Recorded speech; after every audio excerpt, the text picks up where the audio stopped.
జంట రిజర్వాయర్లలో నీటి దొంగలు డైరెక్ట్ పైపు లైన్లు వేసి ఎత్తుకుపోతున్నారు. రిజర్వాయర్ల పక్కనే బోర్లేసి తోడేస్తున్న ఇంకొందరు.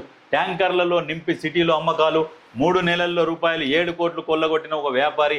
హైడ్రా చూసుకోవాలంటున్న వాటర్ బోర్డు తమకు సంబంధం లేదన్న హైడ్రా చీఫ్కు వాటర్ బోర్డుకు మధ్యలో నడుస్తున్నది. అయితే ఇది ఎవరు చూసినా కానీ ఫస్ట్ లోకల్లో ప్రజలు చూసినప్పుడు పోలీస్ స్టేషన్లో కంప్లైంట్ ఇవ్వండి. కంప్లైంట్ ఇస్తే ఇవన్నీ పోతాయి. దీని వీడియో తీయండి, దీని వీడియో తీసి పంపండి. ఇగో ఇట్లా జరుగుతున్నది, లోకల్ పోలీసులు ఉన్నారు.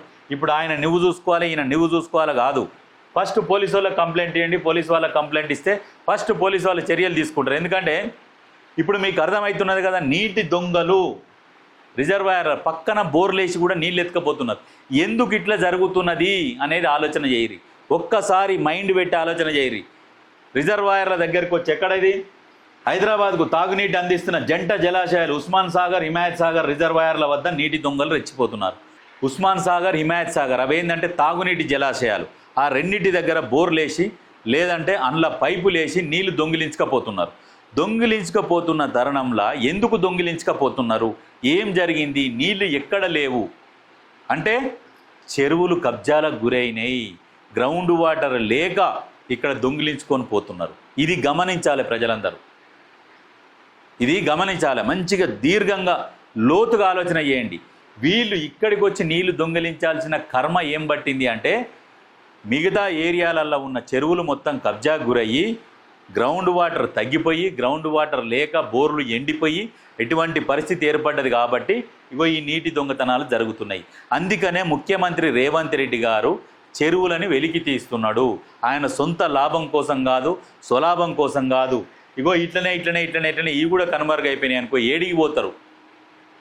హైదరాబాద్ వాసులు ఎక్కడికి పోతారు? చెరువులన్నీ కబ్జాకు గురైనాక గ్రౌండ్ వాటర్ లేక ఓన్లీ తాగునీరే వస్తే సాలీసాలని తాగునీరు, జనాభా పెరుగుతున్నది.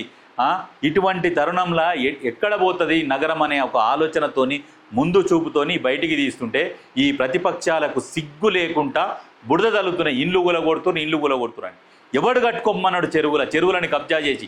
ఏ దొంగ ఏ లంగ అమ్మిండు చెరువులను కబ్జా చేసి వాళ్ళకు భూములని నోటరీలు చేసి, నోటరీల తర్వాత రిజిస్ట్రేషన్లు చేసి ఏ లంగ ఏ దొంగ అమ్మిండు వాళ్ళకు?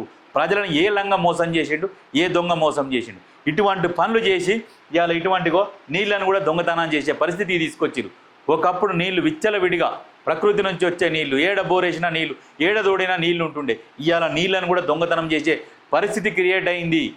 ఒక దొంగ చెప్పిండు, తెలంగాణ ఏర్పడ్డాక మన తెలంగాణని మనం పరిపాలించుకోవాలి, అన్ని చెరువులు వెలికి తీస్తా అని చెప్పిన దొంగ ఏడవన్నడా దొంగ?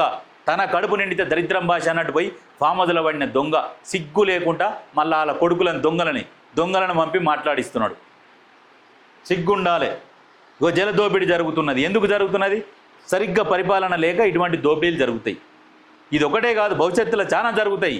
అన్నిటికీ సిద్ధపడాలి.